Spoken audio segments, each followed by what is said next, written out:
যারা গীবত করে তার পরিণাম কি?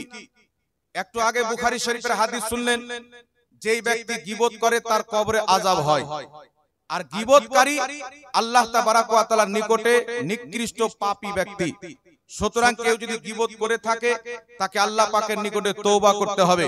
রাসূল পাক সাল্লাল্লাহু আলাইহি সাল্লাম বলেছেন, কোন ব্যক্তি যদি গুনাহ থেকে তওবা করে নেয় সেই ব্যক্তি এমন হয়ে গেল যেমন সে গুনাহ করেনি। তবে তওবাটা অন্তর থেকে হতে হবে, মুখে মুখে নয়। যে আজকে তওবা করলাম আবার কালকে একই গুনাহ করে নিলাম। তো এই জন্য তওবা করতে হবে। পাপের কাজ সবাই জানেন, এগুলো বলার দরকার নাই।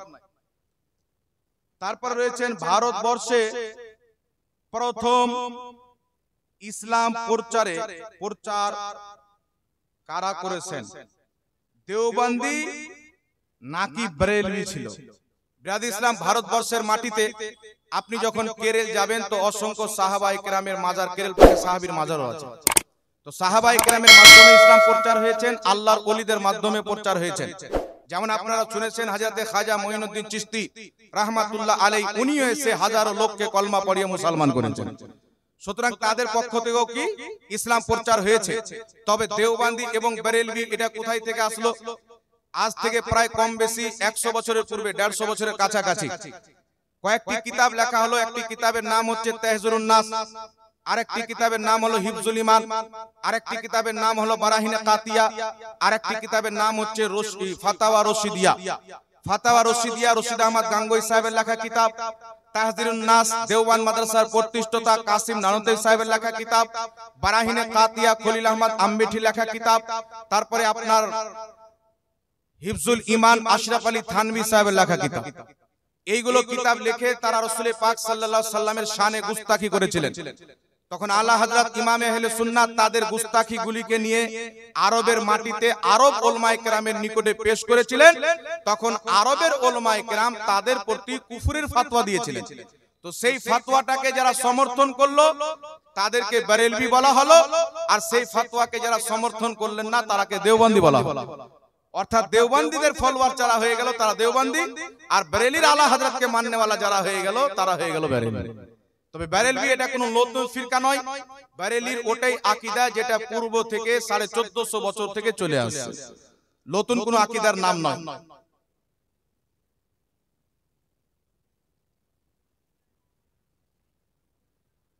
দেওবন্দ ও বেরেলভি কিভাবে প্রতিষ্ঠিত হলো দয়া করে হাদিস থেকে বুঝাবেন। দেখেন বিরাদর ইসলাম, আমাদের নবীর পরে কি নতুন নবী জন্ম নিতে পারে? জোরে বলেন। কেউ যদি বলে যদি আমাদের নবীর পরেও নতুন নবী জন্ম নিয়ে নেয় তবু আমাদের নবী শেষ নবী থাকবে, তাহলে কুফরি হবে কি হবে না? যদি আর মোদি কি নবীর পরে যদি নতুন নবী জন্ম নিয়ে নেয় তাহলে তো ও শেষ নবী হবে, আমাদের নবী আর কি করে শেষ নবী থাকলো? আমাদের নবীর পরে নতুন নবী জন্ম নেওয়া অসম্ভব। কেউ যদি বলে নবীর পরে নতুন নবী জন্ম নেওয়া সম্ভব, জন্ম নিয়ে নিল, শেষ নবী হওয়াতে খাতমিয়াতে ব্যাঘাত ঘটবে না, তাহলে সেই ব্যক্তি ইসলাম থেকে খারিজ হয়ে যাবে, মুসলমান থাকবে না। আর সেম কথা अगर बिलफर्ज बादे जमानाए नबवी कोई नया नबी पैदा हो फिर भी खातिमियाते मुहम्मदी में कुछ फर्क ना आएगा। যদি মেনে নেওয়া হয় যে আমাদের নবীর পরেও নতুন নবী জন্ম নিয়ে নিতে পারে তবু আমাদের নবীর শেষ নবী হতে ব্যাঘাত ঘটবে না, এটাই হচ্ছে কুফরি আকীদা। ব্যাঘাত ঘটবে আর তিনি লিখছেন ফার্ক নেই আয়েগা, কোনো তফাৎ ঘটবে না। তো এইগুলো আকীদা লেখার কারণে আর রশিদ আহমদ গাঙ্গুই সাহেব কি লিখলেন যে কিজিব মিথ্যা আল্লাহ পাকের কুদরতের অন্তর্ভুক্ত, এটা হচ্ছে কুফরি আকীদা। কিজিব আল্লাহ পাকের তাহতে কুদরত আসে না, কেউ যদি বলে আল্লাহ মিথ্যা বলতে পারবে সেই ব্যক্তি কাফির হয়ে যাবে। এইজন্য এইগুলো কুফরি আকীদা রাখার কারণে দেওবন্দীদের প্রতি ফতোয়া দেওয়া হলো। এইগুলোকে যারা সমর্থন করলো তারা হয়ে গেল দেওবন্দি, আর যারা এগুলো মতবাদকে সমর্থন করলো না তাদেরকে বলা হলো বেরেলভি। কথা বুঝতে পারলে? তো রাসূল পাকের গুস্তাখিকে সমর্থন না করার নাম যদি বেরেলভি হয় তাহলে বেরেলভি বলুক, আমাদের কোনো সমস্যা নাই, কিন্তু গুস্তাখে রাসূলকে সমর্থন করা যাবে না। কোন ধরনের টুপি পরা সুন্নাত দয়া করে বলবেন? ভাই ছোট টুপি হোক, টুপি তো রাসূলুল্লাহর সুন্নাত। বড় টুপি ঠিক বলবেন আর ছোট টুপিকে গালি দিবেন, এগুলো মূর্খাম। যে টুপি আপনার ভালো লাগবেন পরেন, অসুবিধা নেই। বিবাহিত নারী বা পুরুষ যদি প্রক্রিয়া করে তাহলে এর পরিণাম কি হবে এবং এই প্রক্রিয়ার দায় কি বাবা মার হবে? দেখেন বিরাদর ইসলাম, কোন বেটা বা কোন মেয়ে বিবাহিত কোথাও গিয়ে যদি জেনা করে নেয়, গুনাহ করে নেয়, তাহলে বাপ মা কেন দায়ী হবে? বাপ যদি সমর্থন করে তাহলে দায়ী হবে, আর এই কাজ তো কোনো বাপ মা সমর্থন করতে পারে না। আর বিবাহিত নারী আর পুরুষ যদি জিনায় লিপ্ত হয় তো ইসলামিক ফতোয়া, ইসলামের দৃষ্টিকোণ থেকে তার বেঁচে থাকার কোনো অধিকার নাই। তবে ভারতবর্ষের মাটিতে ইসলাম শরীয়ত আমরা লাগু করতে পারবো না। এখানে প্রশাসন আছে, ভারতবর্ষে থাকার চলাফেরা করার একটি সংবিধান রয়েছে, সেটিকে মেনে চলতে হবে, ঠিক না ঠিক? এই জন্য কেউ যদি এই কাজগুলি করে তাদেরকে কিছু আপনারা সামাজিক শাস্তি দিতে পারেন, যাকে দেখে মানুষ এটা ইবরাত হাসিল করে যে না, এরকম করলে এরকম ইজ্জত সম্মান নষ্ট হবে, আর তাদেরকে তওবা করাতে হবে। নচেত ইসলামের নজরে তাদের বেঁচে থাকার কোনো অধিকার নাই, মেরে দিতে হবে।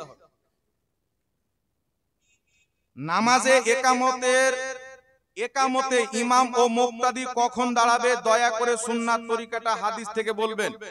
দেখেন বিরাদর ইসলাম, আমরা আহলে সুন্নাত ওয়াল জামাত হানাফি, শাফি, মালিকি, হাম্বলি চারটি মাযহাবের মধ্যে আমরা একটি মাযহাবকে ফলো করি, যার নাম হচ্ছে হানাফি।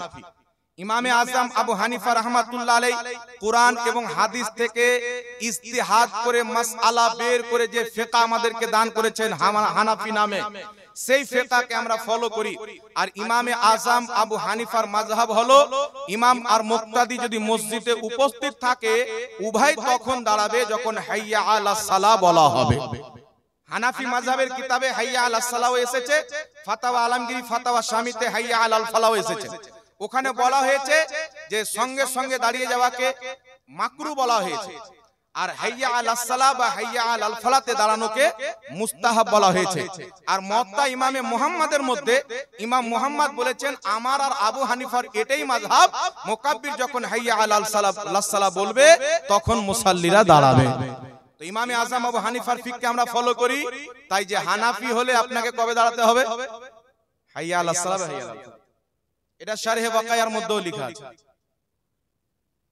মোবাইলে ফ্রি ফায়ার এবং তাস খেলা হারাম না হালাল? আরে বাবা, তাস খেলা, জুয়া খেলা আবার হালাল কি করে হতে পারে?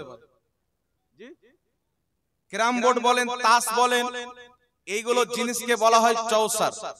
এইগুলোতে হাত দেওয়া মানে খিনজিরের রক্তে হাত দেওয়া। সুতরাং এইগুলো জিনিস হচ্ছে হারাম, এই জিনিসের খেলা করা যাবে না। আর এখন তো এমনও দেখতে পাওয়া যায় নামাজের টাইম হচ্ছে মানুষ ফ্রি ফায়ার খেয়ে চালিয়ে দিচ্ছে, রাস্তাতে কুকুর শুয়ে গেছে কিন্তু কিছু ছেলে পেলে করে চালাচ্ছে, আছে না নাই? এই জন্য এইগুলো খেলা খেলে সময় নষ্ট করে, তাস পয়সা দিয়ে খেলেন তবুও হারাম, বিনা পয়সা দিয়ে খেলেন তবুও হারাম। এই জন্য যারা এগুলো কাজ করেছেন অন্তর থেকে খোদার কাছে তওবা করতে হবে, তবে আপনার মাফ হবে ইনশাআল্লাহ। তওবা করবেন, মাফ করা উম্মত আল্লাহর প্রতি রাখতে হবে। আরেকটা প্রশ্ন এসেছে,